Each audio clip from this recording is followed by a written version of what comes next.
It's a lovely good morning to everyone tuned in to Camnet TV. Welcome to yet another exciting edition of Off the Pitch. And I'm your host for today, Augustine, aka Rio Flowers. We've got a lot of lined up for you in terms of sports today. The FIFA World Cup, the biggest showpiece of world football, it kickstarts tomorrow, and the Chipolo Polo boys are not there. To discuss everything football, I'm hosting Charles. Charles, welcome to the show. Yeah, thank you very much, Leo. It's always a pleasure to be here. Even though your invitations come after 1 year. I don't know how long. It's been 2 years, I think close to 2 years now since I was last here. Yeah. When you made your debut, it's good that you've bounced back now. We've had Jeff in that hot seat once, okay. Your colleague. Yeah, so it's always a pleasure to host you here. Oh, thank you very much. And we're looking forward to a very, very entertaining weekend of football. We've got the Equatorial Derby lined up. We've got the Super League is back in full swing, and we've got the World Cup. What are you looking forward to coming to this weekend? With Zambia not at the World Cup, obviously this weekend's biggest showpiece is the Kitwe Derby. Even though my heart is split between the Kitwe Derby or the Service Derby, Nkwazi will be playing Red Arrows later today. So it will be Red Arrows Nkwazi, #1 pick for me. Then secondly, Nkana against Power Dynamos. That's the biggest derby in the country, and it always delivers. It's one fixture that everyone looks forward to. Cities are divided, families are divided, friendship is put aside for that day, and then they always produce goals. So it's the Kitwe Derby #1 for everyone, but for me, it's Red Arrows against Nkwazi. Lovely, you heard it, Red Arrows against Nkwazi. We'll just take a short break, and then we'll be back on the other side to delve deep into our discussion.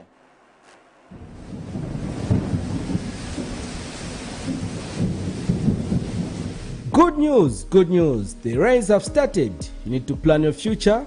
Generation Wealth is the way to go. Has grafted avocado plants fruiting within 2 to 3 years for sale at only 90 kwacha each, and ordinary avocados at only 45 kwacha each. Contact us on 0979 753010 or 0962 965 883. We are open from 8 hours to 17 hours, Monday to Friday, at Healing Word Ministries International in Ibex Hill, opposite Hilltop Hospital.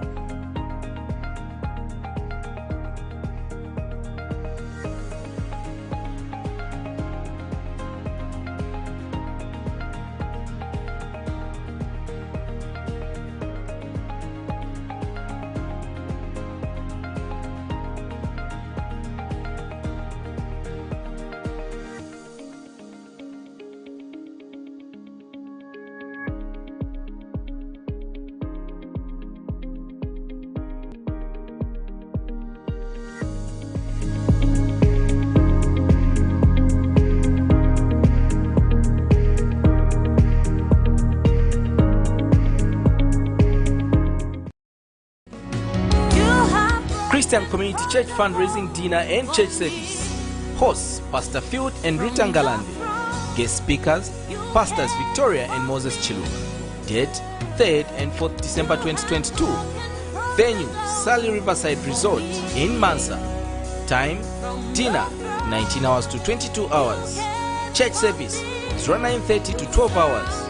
Contact us on 0978 042508. Take note, both events will take place at the same place. Surround me with your grace. You surround me with your power.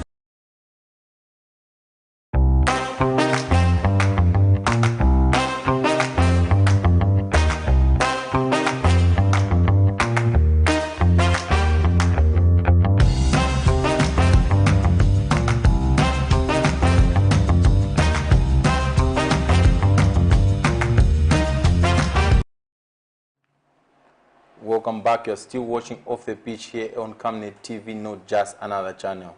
Now we delve deep into our discussion. We had the Chipolopolo who traveled to Colombia to play back-to-back friendlies with Colombia, which they went and lost 1-0 in each of those games. Charles, looking at the outing by the Chipolopolo, what positives can we pick from these kind of friendlies? First things first, we didn't concede a lot of goals. We were playing against a Colombian side that has been around. Our football, the ladies' football has been developing. We've seen the development over the years, and then we're bearing fruits right now. So it's actually, for me, I think it's always a good thing when you don't win your friendlies. When you don't win your friendlies, it exposes your weaknesses. It shows you what you need to do in terms of you to improve going forward. So we failed to score. We need to work on our strikers, our movement going forward. And the defense was okay. We saw our first goalkeeper, she was injured. Then we had Eunice come in. She put in a good performance, brilliant performance, kept it at 1-0. So defensively, some few patches have to be done, but where we have to do a lot of work is going forward in terms of getting the goals. Yeah, so you look at, we are from the Africa Cup of Nations, we are African, we finished third at the Africa Cup, we are the champions of the COSAFA. Now we are going into a tournament of a different magnitude. The World Cup is the highest level. These friendlies against oppositions that don't come from Africa, how much do we learn, because most of our girls are based here in Zambia? We learn a lot. Like I earlier alluded, we played the Colombia side that has been around for a long time. They have been playing women's football for a longer period than we have. So from the way we played, you can tell there's some improvements, there's some patches we need to work on, we need to develop in terms of going forward, we need to get the goals. If you're going to win games, you need to get the goals. You don't have to always settle for a draw in terms of a goalless draw. If your defense is very good, that's a plus for you. But what matters the most is outscore your opponents. Once you outscore your opponents, you win your games. So that's what we need to work on. Coming up against top-notch friendly games like that, it's a big plus because it prepares the players that have never played on the biggest stage. The World Cup is not an easy stage to be at. You go there, everything is intimidating. You find a football stadium that is fully packed, thousands and thousands of people cheering. You might not even get what your colleagues are saying on the pitch. So if you're going to play at that level, you need to at least have played some opponents that are almost similar to what you're going to find going into the World Cup. Looking at the time that we have from now up to the World Cup, we do not have a lot of time. Obviously, we may have 2 or 3 other international friendlies before the World Cup. And mostly when the team is doing very well, like the Chipolopolo are doing, we always overlook our weaknesses. But when we go to the biggest stage like the World Cup, our weaknesses will be exposed. If you look at our team, the entire setup, which areas do you think Bruce Mape and his technical bench will need to try and sharpen up before we go to the World Cup? Like I've earlier mentioned, going forward, we need to have a backup plan. We don't have Barbara Banda, we have a problem. So we need a backup plan for someone to get the goals for us. If we can have midfielders create more for whoever is going to be playing up front, it should be a collective effort. If the strikers are not getting the goals, the midfielders can chip in and score from the midfield. Or from set pieces, have defenders that can go in the box and win the balls, win the aerial balls and get the goals for us. So what Bruce Mape has to work on is getting the goals. If we can have more goals in the last few friendlies we might have, then it will be a plus for us. But then again, it's the first World Cup we're going to. We shouldn't put so much pressure on our ladies. It's the first World Cup they've qualified for in Lord knows how long. It's the first time we've been there. Some teams haven't yet qualified, so it's a record set. They're already punching beyond their weight. Mm-hmm. Yeah, so if you look at, like you've said, we're already punching above our weight. When we qualified for the Olympics with young players who took the experience from the Olympics onto the next stage, which was the Africa Cup of Nations, and we almost went all the way. We lost in the semi-finals and then won bronze. And if you look at the coming in of Rachel Rachel Kundananji, they've got Rachel Nachula who's coming in as well, Barbara Banda. They were not part of the team in Morocco. What do they bring to the side going into this World Cup? The three are professional footballers. They bring experience, they bring composure to the team, they bring some maturity that many might not have. So if you're going to have those three in your team, you are assured of experience, you are assured of maturity in the team, because it's not all the time that you're going to win games running from start to finish. At times you have to read the game and see, okay, this one we can't win. The best we can get from this is a draw. So you need to have matured players to make such decisions. At times the instructions from the bench might not be working. You need players to lead from the pitch, not necessarily the coach or the captain, but a few individuals that can lead from within the pitch. That's what the three bring to the Chipolopolo. Yeah, I'm sure you've been watching the Chipolopolo boys for a while now, Chipolopolo girls for a while now, and you give them an analytical eye rather than a fan's perspective. Ochumba Oseke, she's been a player who has been heavily criticized with her performances. When you look at it at an analytical point of view, at a point of view maybe Bruce Mape, why does he stick to Ochumba Oseke? What does she bring to the table? She brings some link-up play. She's one player that, well, she does hold on to the ball very much. But then her holding on to the ball should be what the team is built around. Her holding on to the ball and bringing other players into play, that is a plus for the team. So maybe Bruce Mwape has seen that and the fans haven't seen that. It's always one touch too many for Ochumba. She doesn't get the goals. She usually wins the aerial balls, but then she keeps the ball for a very long time. That's a problem.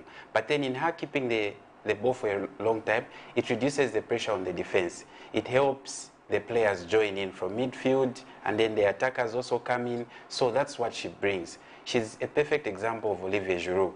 We saw what he was doing at the World Cup in 2018. He didn't score. I don't think he had a shot on target. But then he was the link-up play between the midfield and the other striking players. So that's what Ochumba does. She hasn't yet perfected that art, but Bruce Mwape has seen that in her. That's why he has kept faith in her. And looking at, before we close this chapter, looking at the Chipolopolo, the way we have been playing as a team, looking at these two friendlies that we played against Colombia back-to-back, from negatives like we didn't have Martha, she lost her mother, we pass our condolences as Camnet. We had Lushomo, who had accompanied Martha to her mother's funeral. We had those key players who are missing, Martha, Lushomo, and his own Ali. And the girls that went there stood their own. Is that giving us a lot of hope and confidence that we have got enough strength and depth in the team to try and overcome every situation, even without our key players? Most definitely. It shows the depth of the team. It shows there is competitiveness. I think you only perform better if someone is pushing you. So if the key players are out, whoever steps in, whoever comes in, also shows to say, I deserve to be in the team. Then the coach will have a good headache. You have a bad headache when your replacements, your plan B, isn't as good as the plan A. Yes, they didn't win the games, but then the plan B also was quite okay. I think I would rate them above 7. I would give them 7 out of 10. They did very well, which is a plus for the team. A good headache for Bruce Mwape. A good headache for Bruce Mwape. If you are just joining us, you are still watching Off the Pitch here on Camnet TV, not just another channel. We now move our conversation to the Chipolopolo, who are out in Israel. They played an international friendly and lost by 4-2. Charles, how would you rate that performance by the Chipolopolo? What's your match report regarding the encounter? A game of two halves. I think we started off on a bad note. Our defense lost concentration. They conceded 2 goals in 3 minutes. The first 2 goals went down 2-0. Then they fought back. A good fight, coming back 2-0. Then lost concentration again, conceding 2 goals in a space of 2-3 minutes. That shouldn't happen at that level. You don't have to lose concentration that much. The team worked so hard to get the game level at 2-0. But then what they did after getting to 2-0, closing minutes, it comes back to maturity. You have fought back to 2-2. Why don't you settle for a 2-0 draw? Don't push for a win. settle for a 2-0 draw, everyone will give you credit for the comeback, for the fight back. But then they lost concentration and conceded the 2 goals. That cost them. The result looked very bad. Yes, for many, maybe they would say it wasn't a bad result, but on paper, 4-2 is a very bad result. Very bad result. Even if the goals were conceded in quick succession, the first goal, second goal, 3 minutes. The third and fourth goal, 3 minutes in between. That was very bad defensive errors. I'll keep emphasizing lack of concentration.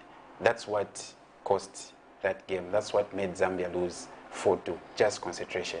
If you look at the games that we've played in recent past, the game against Israel, we had to go down 2-0. That when we came out of shackles and responded. The game against Comoros at the National Hero Stadium, we had to concede for us to respond again. Why can't we have that same fighting spirit that like they had in the second half at the start of the games? What do you think is the problem? Why can't we start as strong as we play when we're down? Maybe that comes to the coaches, the technical bench. I heard someone say, making fun of the national team, saying it's our team is a diesel engine. It takes time before it starts working. Yeah. So it's not every day that they're going to be able to come back. It's not every day teams will allow Zambia to come back in the second half and play the way they played. We need to improve on how we start. The start always matters.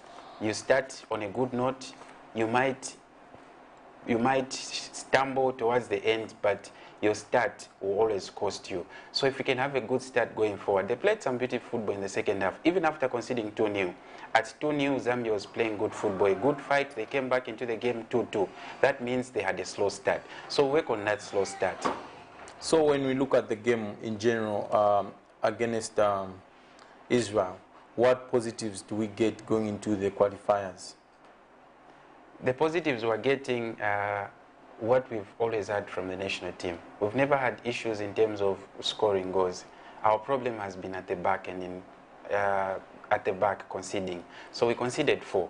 Defensive errors, 9 out of 10 defensive errors. So the only positive is we managed to get 2 goals. We played some beautiful football. We saw movement. We saw build-up from the back going into the midfield and then the final third.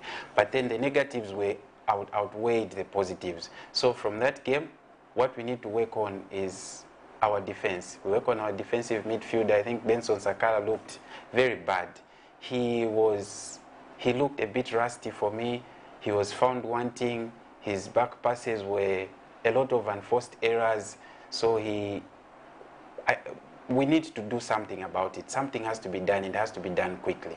So now we've got shortlisted candidates that probably will be the next Polo Boys coach, one of the 3 that have been shortlisted, which is Avram Grants, Wetson Nyerenda, and Donna Janza. I won't still ask you which one should take over, but I'll ask you where should they come in and change things? Which areas should they come and rectify?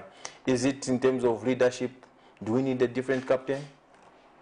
In terms of leadership, we have, I think, 2 or 3 kinds of leaders on the pitch.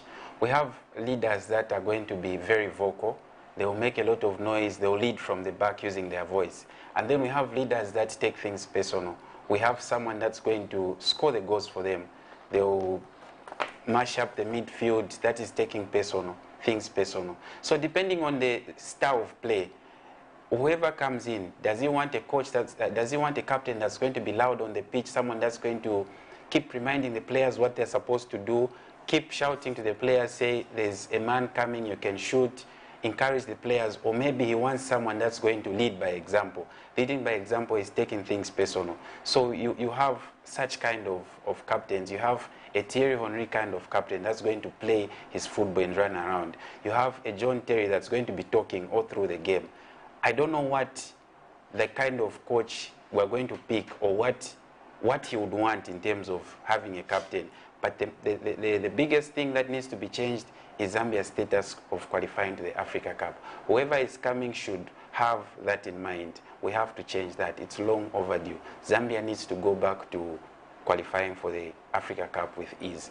Yeah, like you've said, it's been long overdue because in 2017 when half of this team were playing for the under-20, we dubbed them as the golden generation and then the next big thing in Zambian football. But up to now, we haven't qualified for the Africa Cup of Nations.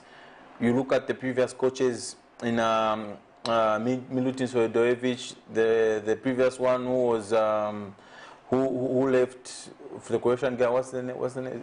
Ayose Asanovic. Yeah. Do you think these guys have failed to get the best out of, especially our attacking players? Because that's our biggest strength. Look at our attacking players. We've got a lot of talent, especially in attacking midfield and up front. Do you think the next coach has to get the best out of these attacking players for us to try and get to the next step? I'll ask you a quick question. I know you are always the one asking the questions, but then the quick question is, if you look at the last few coaches that have come around, how long have they been at the helm of the national team? No one has given them the fans. Usually it's the fans. The fans have 80% of the say. The stakeholders, yes, they'll be talking, but then they won't talk much. But the fans want instant results. Football is no longer like that. Football is a long-term process. I'll give an example of the current Qatar coach. The current Qatar coach has been with Qatar for a long time. He coached the under-19, he coached the under-23, now he's coaching the senior national team. If you look at the stages he's moved with the players from under-19 to under-23 to the senior national team, which means football is a project.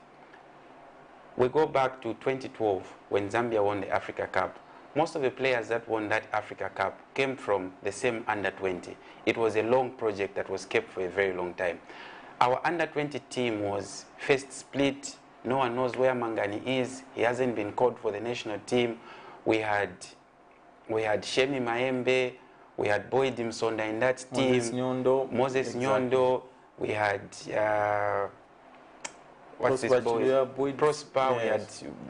He calls himself Wonder Boy. I've forgotten his name. Yeah, but then, yeah, we had Luchanga as well. So that under-20 project was just disbanded. You have to invest in football. In terms of investment, it's not putting in money per se. It's keeping a team together. You keep a team together, you build a philosophy around a team.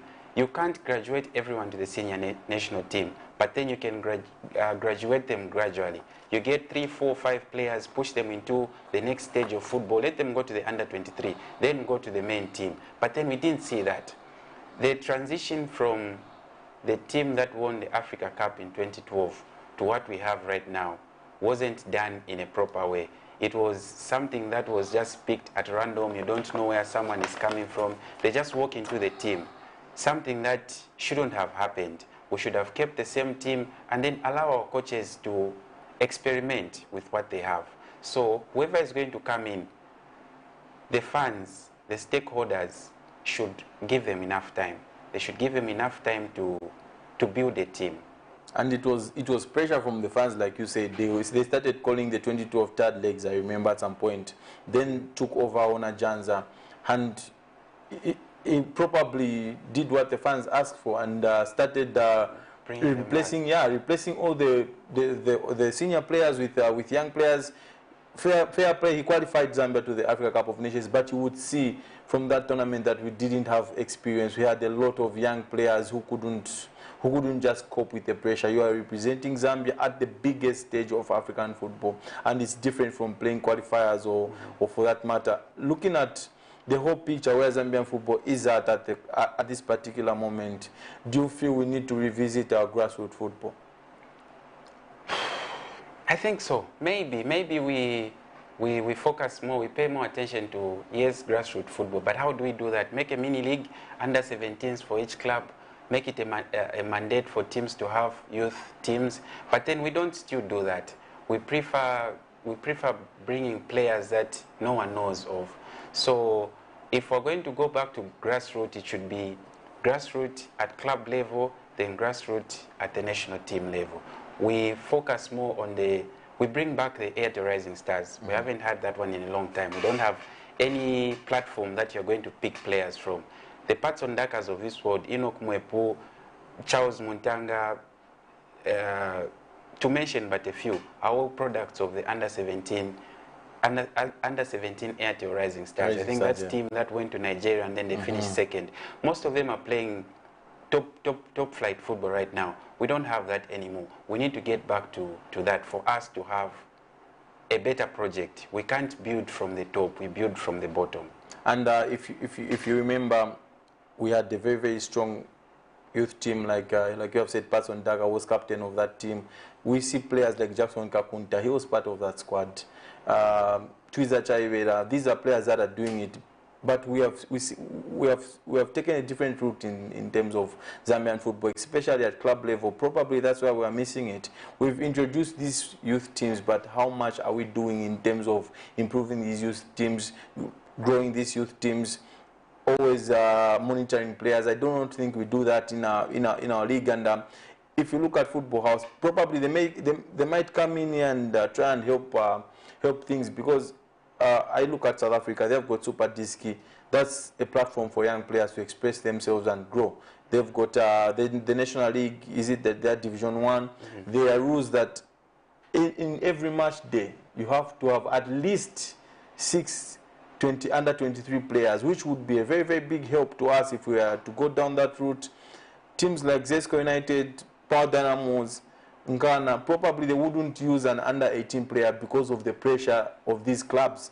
If they may be taking these players on loan to maybe National League, improve themselves, get quality game time, and then recall them back because they've got potential. Probably we need to try and see how we restructure our league, especially in these lower leagues. I see a lot of odd players playing in these lower leagues. Which is a problem, because the lower league shouldn't have. Sorry to cut you short, Charles, we've got a call on the line. Good morning, you are through to Off the Pitch. Augustine on the line. Who am I speaking to? Good morning. You are through to Off the Pitch.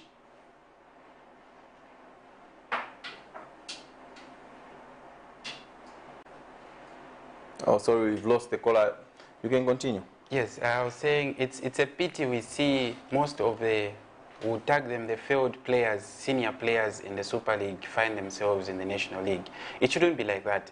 That should be maybe a platform for the upcoming players that are going to be used tomorrow. But then we're using the old players in the National League. That is not development. Then going back to the issue of having academies and then picking players from there, it would be a big plus, but then you see a very big gap between the youth teams and the main team. We don't even have the teams close to the main team. Like the reserve team? Yes, we should at least have them close to the team. If we're having the Super League going on, Kwazi is playing Red Arrows. Then we have the under 17 as a curtain raiser. Mm-hmm. They play at 13 hours. Everyone watches the talent from there. Those boys are going to sit and watch. Everyone will be thinking, one day I want to play in that team. One day I want to. That will be a drive for them. Exactly. A drive that's going to make sure they keep on playing well. It will actually impress the coaches to pick one that has so much energy and has zeal, one that would want to play and fit in the main team. So if we can work on that, then it will be a plus for everyone around. Like Charles has said, it will be a plus. We've got a call on the line. Good morning, you are through to Off the Pitch. Hello, good morning, you are through to Off the Pitch.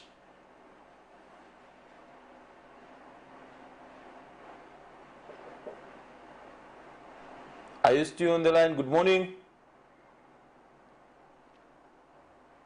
Unfortunately, we seem to have lost that call again. Please, you can keep trying. You can call. The numbers are rolling on your screen. You can also have your say. Hi. Good morning.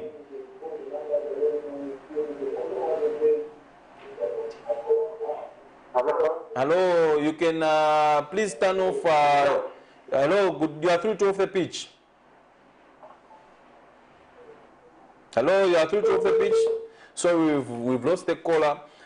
Every time when you come through, please reduce the volume on your TV screen so that we do not get feedback. And you can also have your say. You can follow our Facebook page, Camnet TV, like it, post your comment there, and we will react to you. You can as well call in and contribute. Who do you think should be the next Polo Boys coach? We've got Avram Grantran lined up, Ona Janza and Wetson Nyerenda. At this particular time, we'll just take a short break and then we'll be back on the other side to talk Bola Yapazet. The Super League is in full swing with the Kitwe Derby up as the biggest game of the week.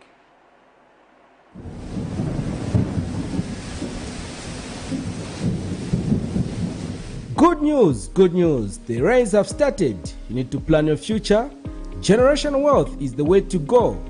Has grafted avocado plants fruiting within 2 to 3 years for sale at only 90 kwacha each, and ordinary avocados at only 45 kwacha each. Contact us on 0979 753010 or 0962 965 883. We are open from 8 hours to 17 hours, Monday to Friday, at Healing Word Ministries International in Ibex Hill, opposite Hilltop Hospital.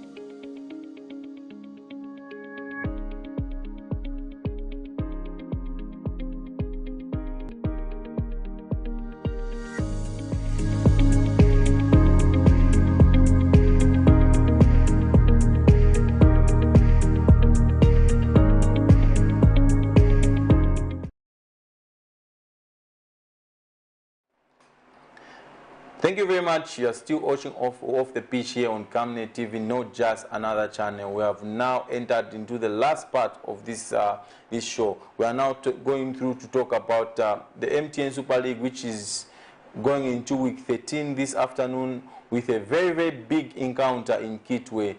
It's Power Dynamos visiting Nkana Football Club at the Chilata. Chaz, what a big game we have in week 13. A very big game indeed.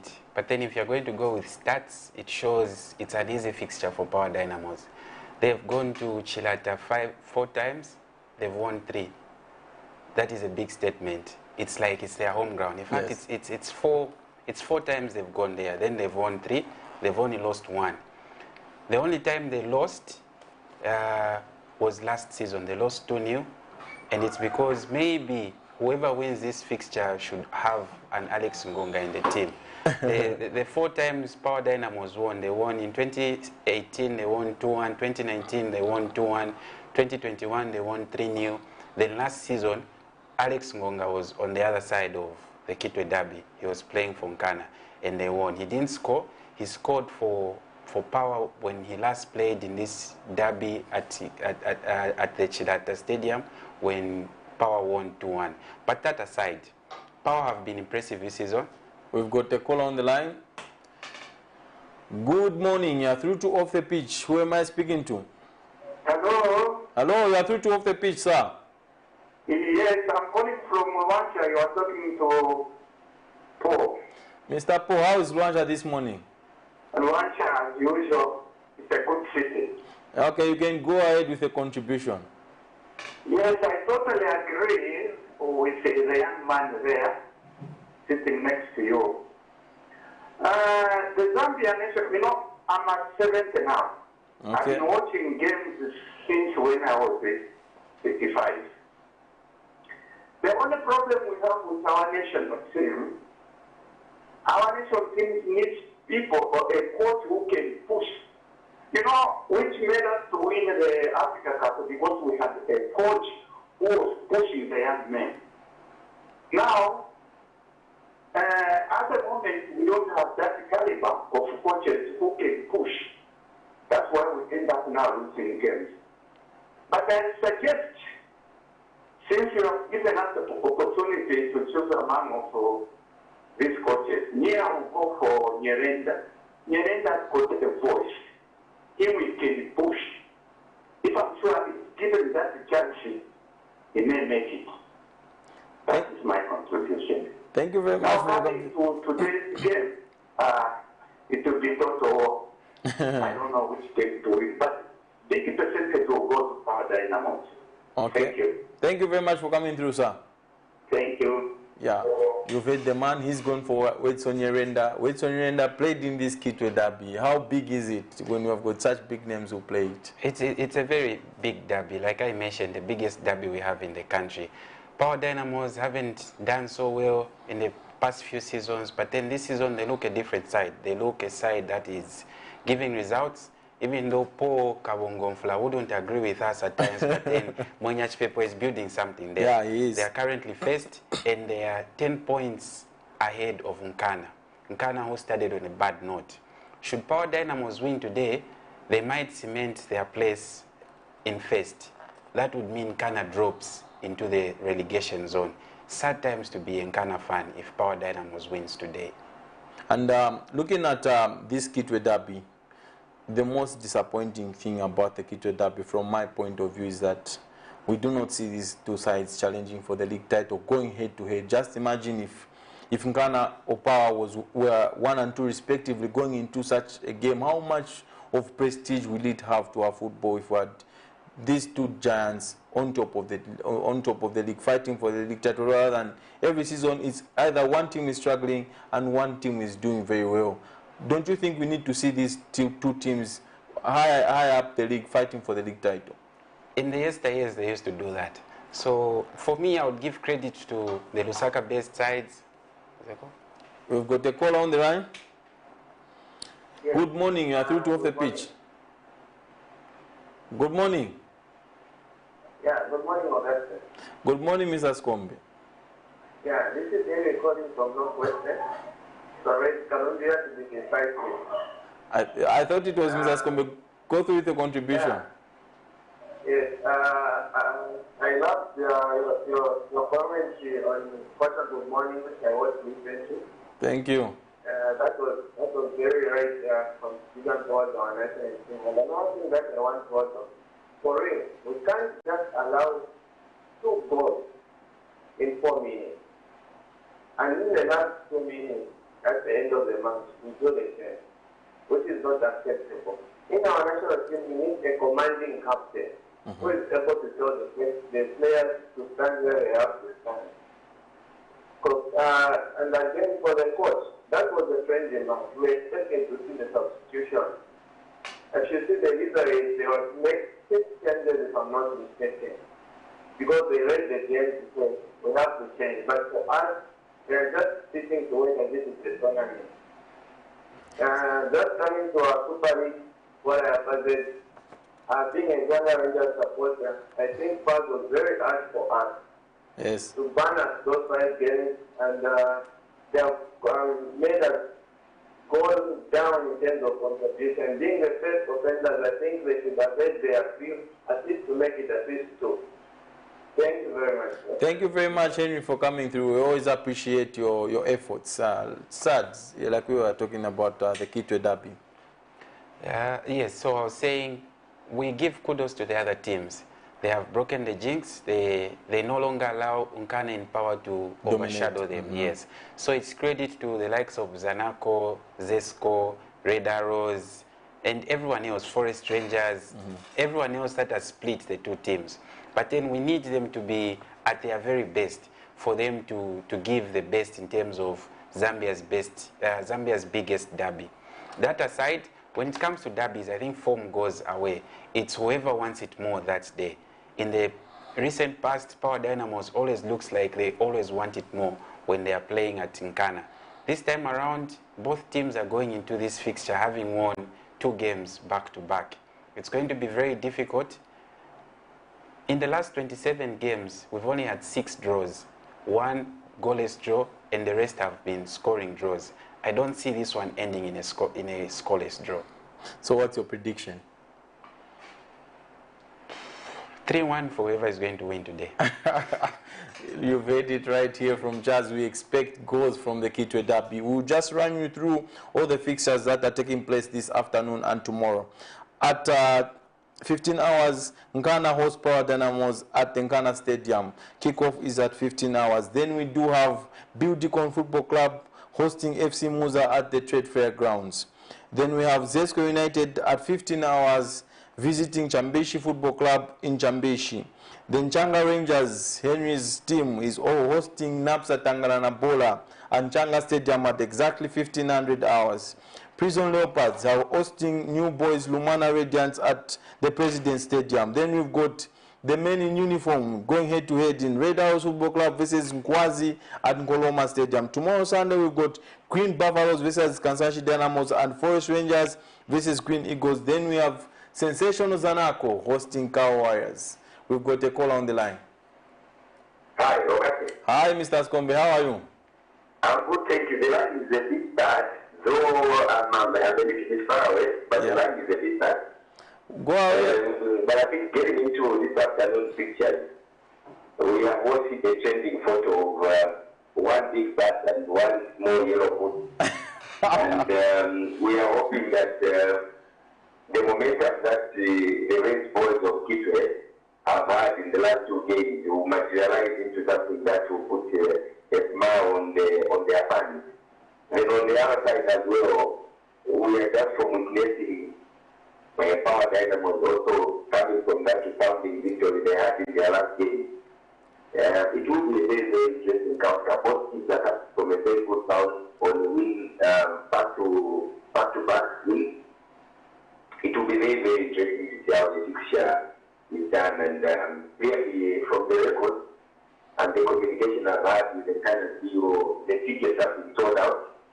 Very, very good for Zambian football, and we only hope that other clubs and other teams and other clubs can replicate that kind of arrangement where you pre-sell your tickets in advance and no tickets sold at the stadium. Exactly. From Ghana Football Club, there's an issue of Mangani Banda having that red card. So Mangani has been a little bit instrumental in that goalkeeping department from Ghana. And I think we are Ghana is settling for the experience of Kelvin Marunga to just man that goalkeeping department in this afternoon's future. Very, very interesting. How do you see the encounter panning out? Looking at both sides, they've got 2 promising young lads in Joshua Mutale and Patrick Gondwe, the battle of midfield. Is it an area where you think the one who wins it in midfield wins the game?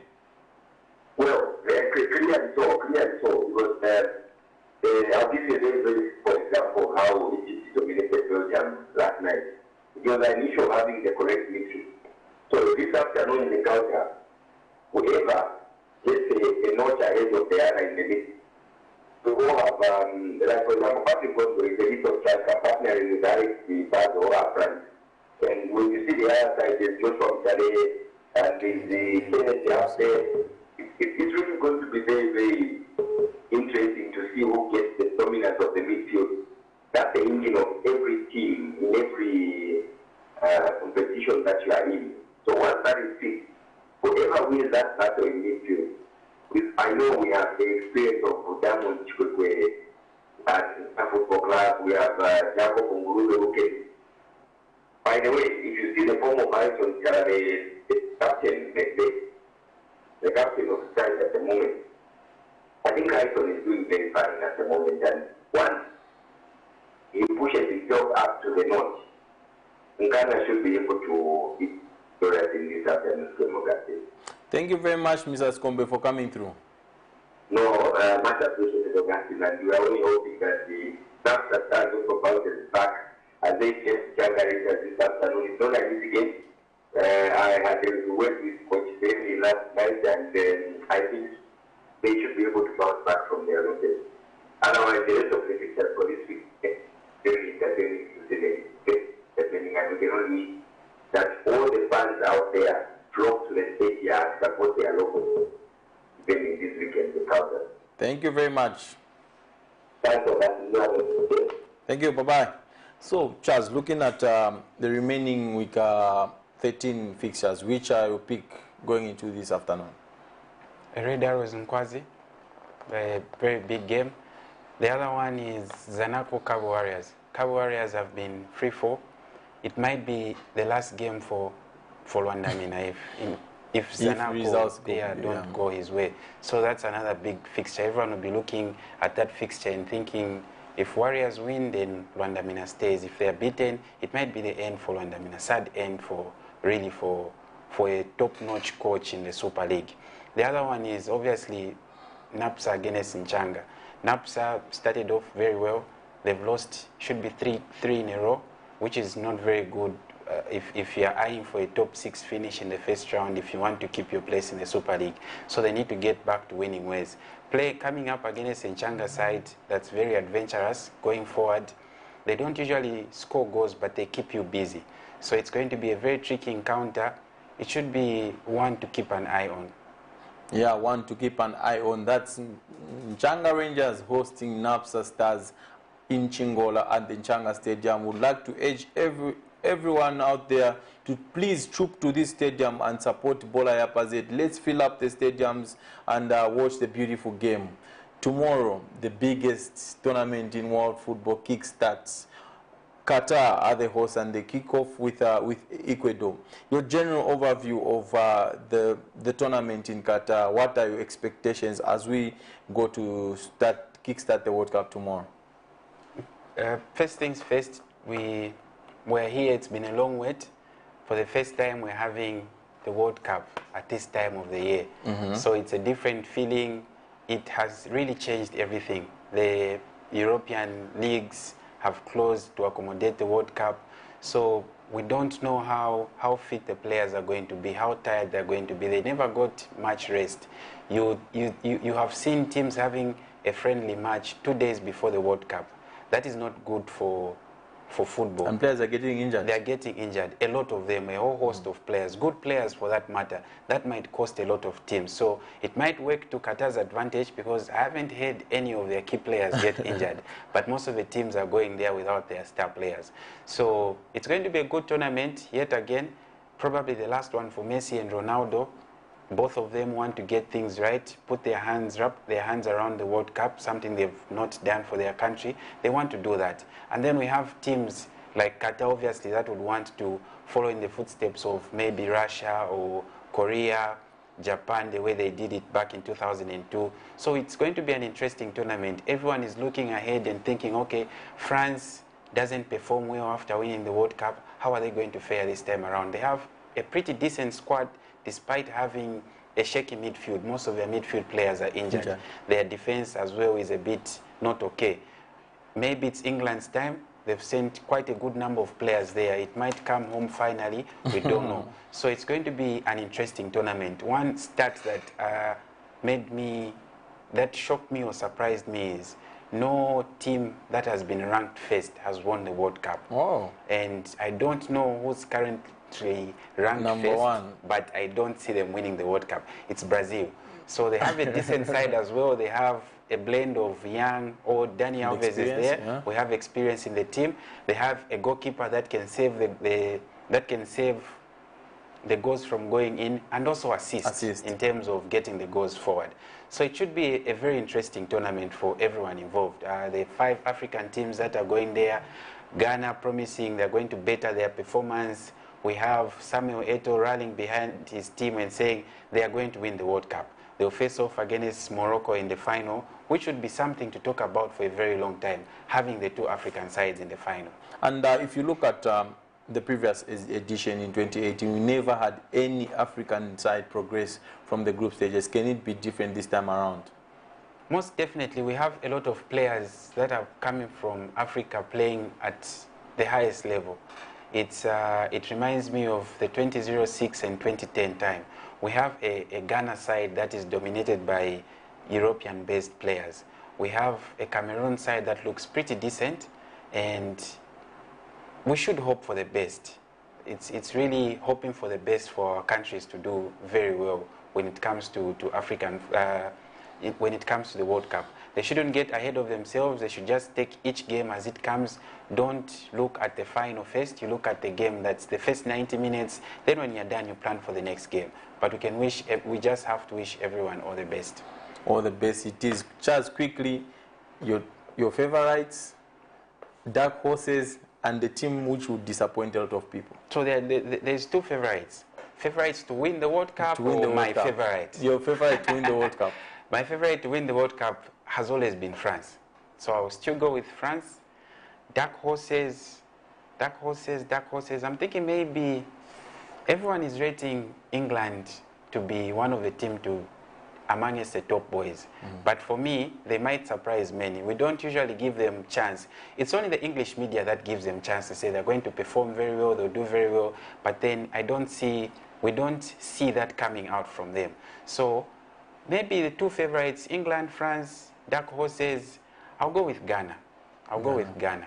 And the team that may disappoint the entire world? Portugal. Yes. Interesting picks. I think I'll go with Argentina as favorites. They are my straight favorites. Argentina, they look very, very good.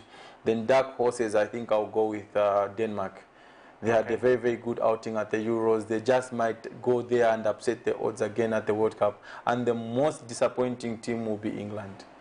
Okay. Always overhyped, but they do nothing. I'm sure it's on record. We'll come back after 30 days. Exactly, and then we'll review. Unfortunately, every good thing must come to an end. Everything that goes up must come down, and we have come to the end of our show. Charles, your closing remarks? I think we'll just, like you said, we'll ask everyone to troop to the stadia around. Whichever stadia is near you, just go there and follow tabs on Facebook. Faz always keep them posted with results everywhere else. Just put on your colors. We don't have the English Premier League, so people do not have the right to stay at home. At least they can't choose between Premier League and the Super League. So this time around, it's all-out Super League. Just go out and support your local teams. Give your fans the best support. Thank you very much for coming through, Charles. You're welcome. Yeah, thank you very much to all of our viewers that tuned in and supported us. We always appreciate your effort, and a big thanks to the entire production team for making this possible. For me, Augustine and Charles, it's goodbye for now.